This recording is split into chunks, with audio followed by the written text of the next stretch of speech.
Des violences conjugales réitérées, c'est ce que Ricardo Lebon, 32 ans, a infligé à sa compagne, mère de leur jeune fils. Des faits qui se sont inscrits dans une relation de près de 14 ans, marquée, selon la victime, par une violence régulière depuis 2019. À la barre, la compagne du prévenu, visiblement bouleversée, a livré un témoignage poignant. Il y a beaucoup de choses à dire. Les violences sont survenues à plusieurs reprises, notamment lors de nos disputes. Le 8 octobre dernier, c'était l'apogée. Insultes, humiliations, coups. De mon côté, si j'ai été violente, c'était pour me défendre. Le prévenu, lui, a tenté de justifier son comportement par un passé familial traumatique. J'ai grandi dans un climat violent. Mon père poursuivait ma mère avec un couteau. Il m'a même menacé d'un coutelas quand j'ai voulu intervenir, a-t-il déclaré. L'avocat de la partie civile explique lui que sa cliente ne pourra aller mieux que lorsqu'il commencera à se soigner. Lors de son réquisitoire, la procureure n'a pas mâché ses mots. La victime a servi de punching ball. Leur enfant, témoin de ces violences répétées, refuse de trahir son père. C'est là que le mal est profond, quand les enfants assistent à ces scènes. Elle a estimé que le prévenu ne pourra amorcer un véritable repentir tant qu'il ne reconnaîtra pas pleinement les faits. Les éléments sont suffisamment solides pour établir les violences habituelles, a-t-elle conclu, en réclamant 24 mois d'emprisonnement, dont 18 mois avec sursis, avant que son avocate plaide pour une lecture plus nuancée du dossier. Alors, il y a eu un certain nombre d'épisodes. D'ailleurs, 6 ont été dénoncés par la partie civile. Pour autant, c'est une relation qui a quand même duré plus de 8 ans. Je dirais qu'il y a eu un moment pendant lequel, malheureusement, la relation a dégénéré. Mais elle s'était déjà, je dirais, circonscrite par une décision réciproque des deux, qui était de mettre fin à cette relation et finalement, parce qu'ils avaient compris que cette relation était toxique. Avec également des menaces de mort, mais là, la relaxe a été demandée. Alors, la relaxe a été demandée, effectivement, elle a été requise, puisque il faut quand même avoir à l'esprit que la prévention établit le cas de menaces réitérées. Or, ces menaces dont il était fait état, en tout cas en 2023, n'ont pas eu lieu. La victime et la partie civile elle-même a pu dire qu'effectivement ça ne s'était pas passé. Et puis en 2025, il n'a pas été requis la relaxe sur cette prévention, mais pour autant, c'est ce que j'ai pu soutenir dans le cadre de ma plaidoirie auprès de la juridiction, puisque le caractère de la réitération ne me semblait pas établi de par le dossier qui saisissait la juridiction. Votre client a expliqué que dans son enfance, il avait vécu les violences de son père sur sa mère.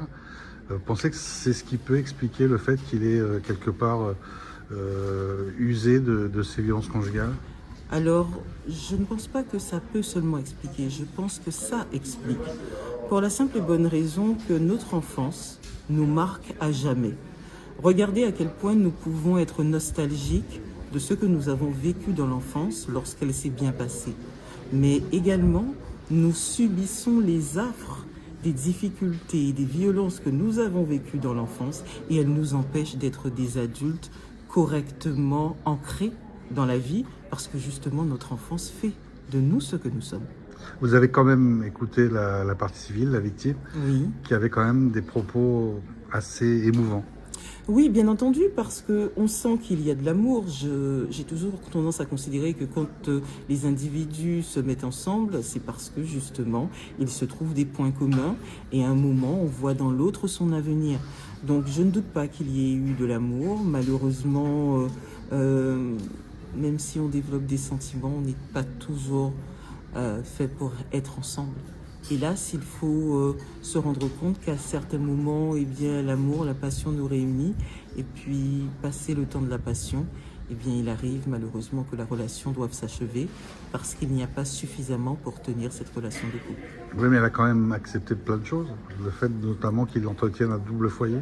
Oui, bien entendu. Bon, la partie civile s'est exprimée et a dit ce qu'elle a accepté. Après, nous sommes dans le cadre d'une audience et on n'a pas forcément demandé à mon client de s'épancher sur ce que lui a également accepté.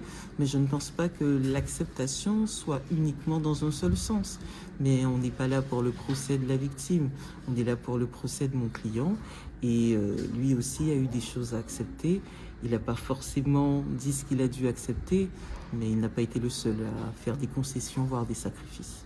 Rendant leur délibéré, les 3 juges ont condamné Ricardo Lebon à 2 ans d'emprisonnement, dont 1 an avec sursis probatoire, ordonnant son maintien en détention et lui en interdisant tout contact avec sa compagne, victime des faits. Judiciairement parlant, c'est l'analyse des enjeux judiciaires décryptée par Richard Garnier. Décision importante, dossier en lumière. Il vous partage les affaires à la une et les interviews d'experts du monde judiciaire. Entre révélations, analyses et témoignages, avec lui, la justice n'aura plus aucun secret pour vous. Toute l'actualité judiciaire vous est offerte en exclusivité. Alors, restez attentifs pour ne rien rater. Judiciairement parlant, avec Richard Garnier, c'est tous les jours sur MyTV Caraïbes. Ici on vous